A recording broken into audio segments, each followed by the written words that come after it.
오늘 본문에는 8장에는 네 번째 아모스에게 보여주시는 하나님께서 주시는 환상이 기록되어져 있습니다.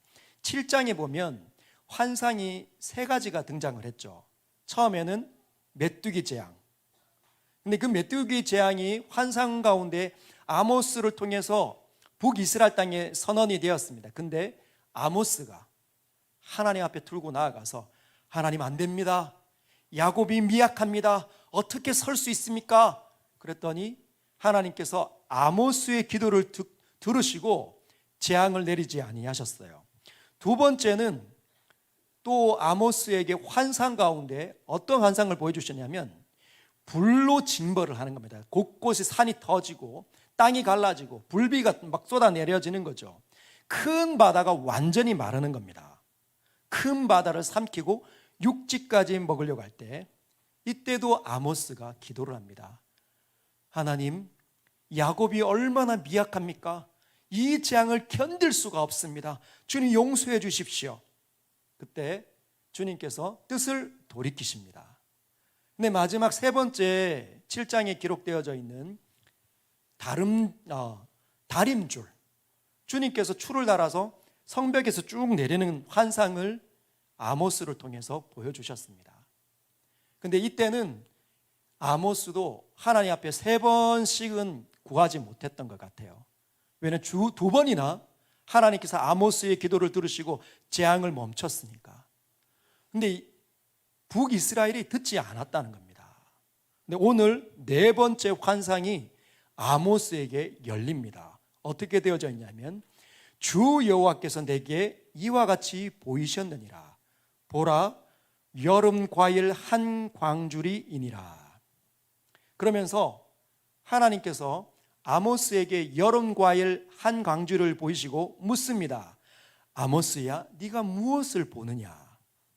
네, 주님, 제가 여름 과일 한 광주리입니다.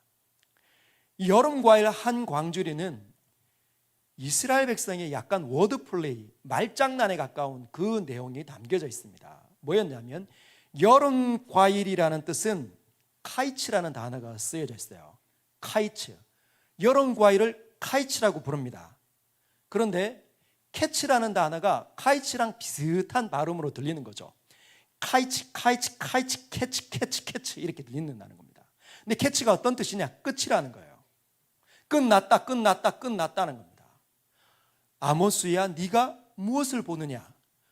여름 과일 광주리 하나를 보았습니다. 끝이 났다. 이제 북이스라엘 땅에 내가 재앙을 내릴 것이다. 그러면서 2절 마지막에 보면 내가 다시는 그를 용서하지 아니하리니. 여러분, 얼마나 무시무시한 하나님의 진노가 담겨있는 선언입니까? 내가 이제는 다시는 용서하지 않을 거야. 그래서 3절부터 10절까지 주님께서 용서하지 않는 그 하나님의 무시무시한 진노가 어떻게 펼쳐질지에 대해서 다 이야기합니다. 3절에 보면 궁전의 노래가 애국으로 변할 것이다. 궁전에는 늘 즐거운, 왕을 기쁘게 하고 왕을 높이는 그런 여러 가지 노래들이 막 흘러나오는데 노래꾼들도 오고 악기들도 오고 많은 노래가 있는데 그것이 변해서 애곡이 될 거라는 거죠. 곳곳에는 시체가 많을 것이다. 얼마나 끔찍한지. 그리고 쭉 내리면 우리가 9절과 10절을 한번 읽어보겠습니다. 여러분 성경을 한번 펴십시오. 같이 한번 읽겠습니다. 시작. 주 여호와의 말씀이니라. 그날에 내가 해를 대낮에 지게 하여 백주의 땅을 캄캄하게 하며. 여러분, 해를 대낮에 지게 한다는 거예요. 해가 언제 떨어지냐? 밤이 되면 떨어지는 것인데 대낮에 해가 쨍쨍하게 내려야 되는데 그때 캄캄함이 온 땅을 덮겠다 말씀하신다는 겁니다. 하나님께서 이 땅에 해를 두신 것은 모든 사람들이 제대로 살도록 허락하심인데 그 모든 은택들이 거두어진다는 것이죠. 10절에는 더 이렇게 이야기합니다. 너희 절기를 애통으로. 여러분, 절기 때마다 무엇을 합니까? 우리가 추석에 뭘 하죠? 송편을 만들어 먹고 한가히 달을 보면서 한가히 노래를 부르고 사람들과 함께 즐거운 시간을 보냅니다. 그게 절기의 내용입니다. 설날에는 떡국을 같이 만들어 먹고 음식을 나누어 먹는 거죠. 근데 그런 일이 일어나지 않겠다는 겁니다. 절기 때마다 애통이 가득 차게 만들겠다. 너희 모든 노래를 애곡으로 변하게 하고 모든 사람에게 굵은 배로 허리를 동이게 하며 너무너무 고통스러워서, 그리고 모든 머리가 대머리가 되게 하며 머리가 스트레스로 다 빠지는 겁니다. 남자든지 여자든지 상관없이 모든 머리가 다 빠진다는 거예요. 무시무시한 스트레스가 밀려오는 거죠. 그리고 독자의 죽음으로 말미암아 애통하듯 하게 하며 결국은 곤고한 날과 같게 하리라. 여러분, 이 재앙이 왜 일어났을까요? 오늘 우리가 중점적으로 살펴볼 것은 11절과 12절과 13절입니다. 그들에게는 이런 일이 없었기 때문에 이 재앙이 내려왔다는 거죠. 그게 무슨 말입니까? 11절에 주 여호와의 말씀이니라. 보라, 날이 이를지라 내가 기근을 땅에 보내리니 양식이 없어 주림이 아니며 물이 없어 가람이 아니요 여호와의 말씀을 듣지 못한 기갈이라. 여러분, 지금 시체가 가득하고 백주의 하늘이 빛을 잃어버리고 수많은 사람들이 애통하고 모든 사람들이 스트레스를 받아서 머리가 다 빠지는 일이 왜 일어납니까? 물이 끊어지고 먹을 것이 없어지기 때문에. 그런데 주님은 이렇게 말씀하십니다. 내가 기근을 땅에 보냈는데 이것은 양식이 없어 주리는 것이 아니다. 물이 없어 가람이 아니다. 오직 여호와의 말씀을 듣지 못했기 때문에 기갈이다. 기근과 갈증이 임하는 거라는 거죠. 여러분, 하나님 말씀을 듣지 못하면 사람이 먹지 못하는 것과 마시지 못하는 증상이 나타난다는 것입니다. 하나님께서는 사람을 지으실 때 말씀으로 모든 것들을 창조하셨고 오직 인간만이 말씀을 깨닫고 말씀을 추구하고 말씀을 해석하고 말씀대로 살 수 있도록 하나님께서 만들어 놓으셨다는 거예요. 그래서 말씀을 들을 때 하나님과의 영원한 사귐이 다시 일어나게 되고 하나님께서 비로소 인간으로 존재할 수 있도록 모든 것들을 만들어 놓으셨다는 겁니다. 이 땅에 있는 인간을 제외한 모든 것들은 말씀이 없어도 살아갈 수 있습니다. 개와 소와 다른 모든 짐승들은 하나님의 말씀이 들려지지 않더라도 그들은 살아갈 수 있도록 지음을 받았어요. 그러나 사람은 다르다는 겁니다. 저와 여러분이 사람으로 지어진 이상 하나님의 말씀이 나에게 들려지지 못하면 음식이 없어 주리는 현상이 나타나고 물이 없어 갈증이 일어나는 증상이 나타나게 된다는 거죠. 여러분, 음식을 못 먹는 사람들의 표정이 어떨까요? 여러분, 한 끼를 굶었습니다. 한 끼를 굶어 보신 적 있습니까? 오늘 혹시 금식해 보신 분 계십니까? 한 끼를 굶고 두 끼를 굶으면 얼굴빛에서 웃음기가 사라집니다. 얼굴에 웃음기가 사라진다는 거예요. 어떤 상태일까요? 매우 예민한 상태. 매우 예민한 상태죠. 너 두 끼를 너무너무 바빠서 오늘 하루 종일 뛰어다니다가 너무 바빠서 음식을 못 먹었는데 집에 막 이렇게 피곤한 육체를 끌고 집에 탁 들어갔는데 아내가 남편을 돌아보지 않고 쿨쿨 잔다고 해봅시다. 남편 마음에서 어떤 마음이 일어날까요? 아, 그래, 내가 라면을 끓여 먹어야, 이런 마음보다는 화가 확 이렇게 올라온다는 거죠. 음식을 못 먹은 사람에게 음식을 가지고 장난질하면 주먹이 날아갑니다. 화가 치밀어 오르고 미움이 막 발산되는 거죠. 감정을 주체할 수 없는 일이 일어난다는 거죠. 그게 말씀을 못 먹을 때 나타나는 현상과 비슷하다는 거예요. 여러분, 하나님 말씀이 우리 안에 들어오지 못하면 사람인데, 하나님의 형상으로 지음받은 하나님과 영원한 사귐이 일어나는 사람인데 하나님 말씀이 내 안에 들어오는 것이 중단된다면 어떤 일이 일어나냐? 흥분할 수 있는 상태로 전락된다는 겁니다. 아무것도 아닌데 분노가 막 일어나고 화를 주체할 수 없고 싸우는데 중단할 수가 없는 거예요. 예민한 상태가 된다는 거죠. 결국은 여러 날 못 먹은 사람은 어떻게 되냐? 기운이 없습니다. 살아갈 힘이 없습니다. 머리가 회전이 잘 되지 않습니다. 모든 지혜는 다 멈추게 되고 움직임도 둔화되고 생명은 점점점 꺼지고 결국은 죽어가는 거죠. 마찬가지로 하나님의 말씀이 내 안에 들어오는 것이 점점점 약해지면 약해질수록 어떻게 되냐? 여러 날을 굶은 사람하고 똑같이 변해간다는 거예요. 무기력해지고 나태해지고 용기는 점점 없어지고 세상이 너무너무 두려워지고 걱정이 물밀듯이 몰려오는데 어떻게 감당해낼 수 있는지를 모른다는 겁니다.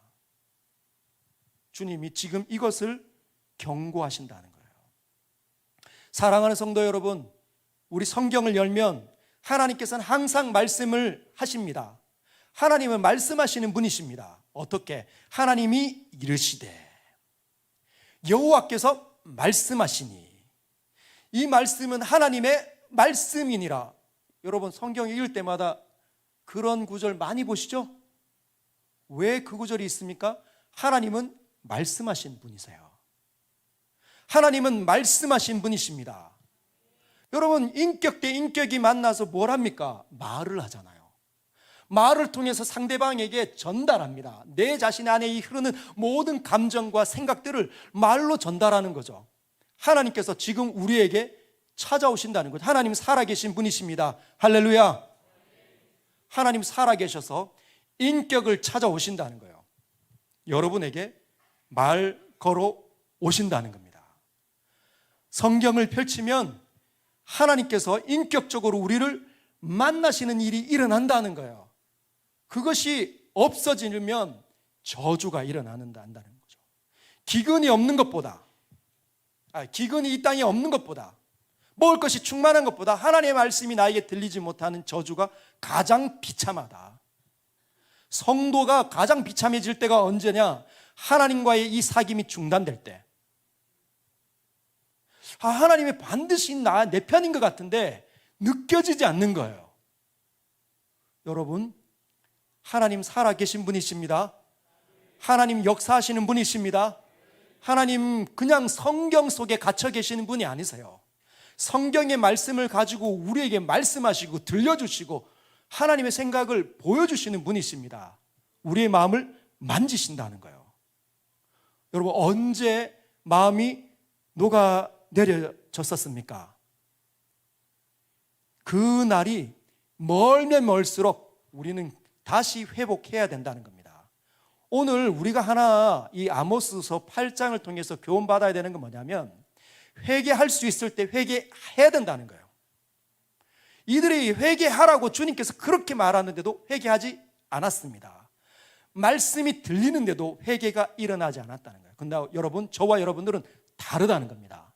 하나님께서 말씀하시는 거죠. 너 어떻게 생각하니? 너 내가 누구라고 생각하니? 나는 네가 이랬으면 좋겠다. 주님 말 걸어 오십니다. 들을 귀가 일어나길 주님의 이름으로 축복합니다.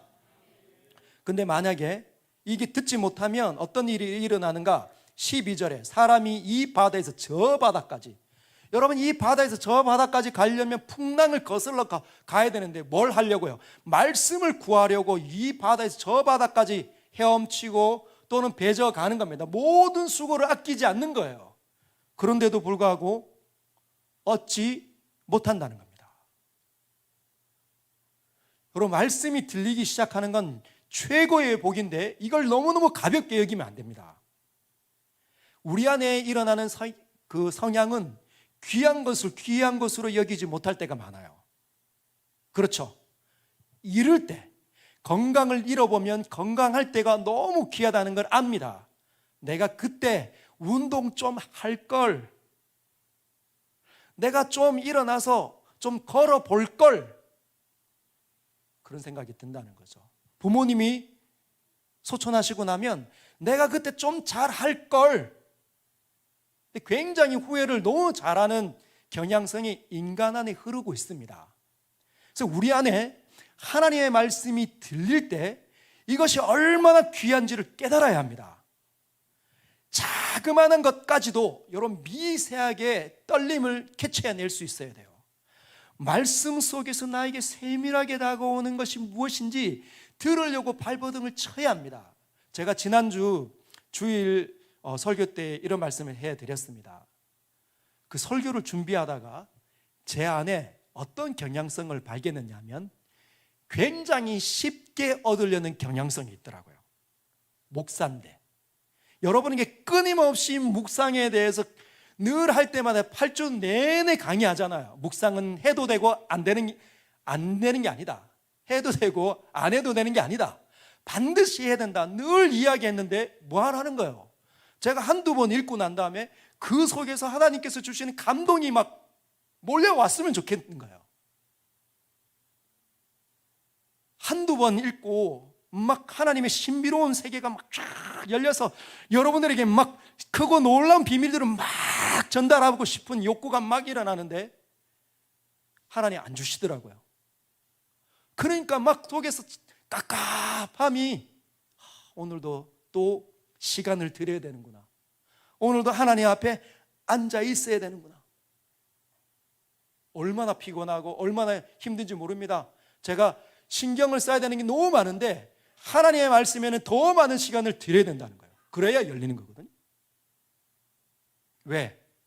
사람은 쉽게 주면 쉽게 얻은 것은 가치 있게 여기지 않기 때문에. 그래서 더 깊고 더 발버둥 치고 더 하나님 앞에 집요하게 나아가야 하나님 조금 열어주신다는 거예요. 근데 놀라운 건 하나님께 시간을 드리면 드린 만큼 하나님 주신다는 겁니다. 하나님 주신다는 거예요. 그런데 그 맛을 경험하면 세상을 이깁니다. 세상이 지지 않아요. 하나님의 신비로움이 내 안에 머물고 있기 때문에 이 샬롬이 끌어서 바깥으로 넘어가는 거죠. 왜? 하나님 말씀은 살아있으니까. 그리고 하나님께서 모든 것들을 말씀으로 창조하시는 분이시니까 말씀이 내 안에 열리면 이 안에 생동감이 나타납니다. 근데 이 생동감이 없으면 아무것도 아닌 것에 어떻게 된다고요? 민감해지는 거예요. 아무것도 아닌 것에 마음이 다 황폐하게 퍼져버리고 흩어져 버리고 만다는 거예요. 그래서 사랑하는 성도 여러분, 하나님 말씀을 얻기 위해서 최선의 노력하시길 바랍니다. 그렇게 해내시길 축복합니다. 여러분, 근데 쉽지 않아요. 안 해보던 일이 오래된 구습을 거슬러 올라가는 건 굉장히 어려운 주제입니다. 신학적인 주제도 알고 지식도 있고 구약과 신약에 대한 모든 어떤 성경적인 지식, 주석들도 얼마나 많습니까? 그렇게 해도 그런 목사라도 쉽지 않은데 여러분들은 더 어려울 수 있어요. 그럼에도 불구하고 여러분들이 해내길 바랍니다. 우리 장로님들이 해내시길 축복합니다. 말씀의 사람들이 되시길 바랍니다. 그래서 장로님들 만나면 장로님들 입에서 말씀이 막 흘러나오는 거예요. 말씀이 이번 주에 이런 거야. 얼마나 놀라운지 막 입에서 막 침이 팍팍 튀는데도 모르는 거예요. 여러분, 그 하나님에 대해서 너무 재밌는 사람이 입에서 막 튀어나오는 거 보신 적 있습니까? 우리 서연교회가 바로 그런 교회 되길 주님의 이름으로 축복합니다. 그럴 때 사람들이, 죽은 사람들이 이곳에 오면 살아나는 겁니다. 왜? 말씀의 사람들이 여기 있으니까. 말씀의 권능의 맛을 본 사람이 여기 있으니까. 말씀에 지배당한 사람이 여기 있으니까 하나님 이곳에 죽어가는 사람들을 막 보내시는 거죠. 그죠? 우리가 해내기를 바랍니다.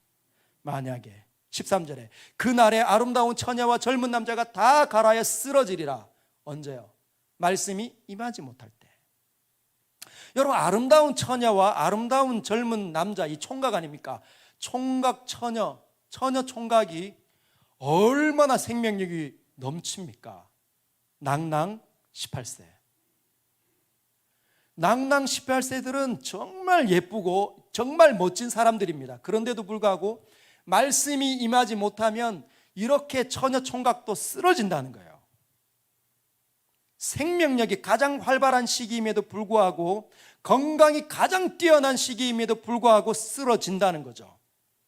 그러나 말씀이 임하면 그 정반대로 나이가 가장 어리든지 나이가 가장 많든지 하나님께서 그 사람을 사용하신다는 겁니다. 쓰러지지 않도록. 여러분, 말씀을 사모하는 사람이 이 땅에 그렇게 많지 않다면, 말씀의 맛을 경험하는 사람이 희귀하다면 하나님께서 누구를 찾으실까요? 말씀을 늘 즐겨 여는 나이 많은 우리 권사님, 나이 희끗하신, 머리가 희끗하신 우리 집사님 찾아내신다는 거죠. 그리고 그를 축복하시고 모세처럼 사용하실 겁니다. 하나님께서는 온 땅에 하나님의 권능이 얼마나 강력한지를 드러내실 거예요. 그가 기도하면 들으시는 거죠. 어린아이가 하나님의 말씀에 사로잡혀서 기도하면 들으십니다. 우리 여기 지금 어린 친구들 중 벌써 한 10명은 있잖아요. 저 친구들이 이 금요 기도에 나와서 하나님 말씀을 붙잡고 믿고 기도하면 하나님께서 들으신다는 거죠. 여러분, 금요일날 나오는 우리 어린 친구들 많을까요? 적을까요? 거의 없죠. 나와서 그림 그리고 색칠하는 친구들 많지만 하나님의 말씀 듣는 친구는 거의 많지 않죠. 그러나 저쪽에 쫑기 세우고 눈을 총명하게 하고 하나님의 말씀을 듣고 하나님 의지해서 기도한다면 하나님 그 어린 친구의 기도를 들으시고 역사를 베풀어 주십니다. 그 어린 친구가 하나님 우리 서인교회에 복을 주십시오, 하나님 놀라운 일을 행하여 주십시오, 세일을 행하여 주십시오, 죽은 자가 살아나게 해주십시오, 기적이 일상이 되게 해주십시오, 하나님 들으신다는 거죠. 할렐루야. 그런 일이 일어나기를 축복합니다. 여러분, 성경은 내비게이션입니다. 성경은 내비게이션. 내비게이션 언제 사용합니까? 서울에 올라갈 때 내비게이션 주소 딱 입력하잖아요. 그래서 막 가다가 고속도로 잘못 나갔어요. 어떻게 되죠? 경로를 재탐색합니다.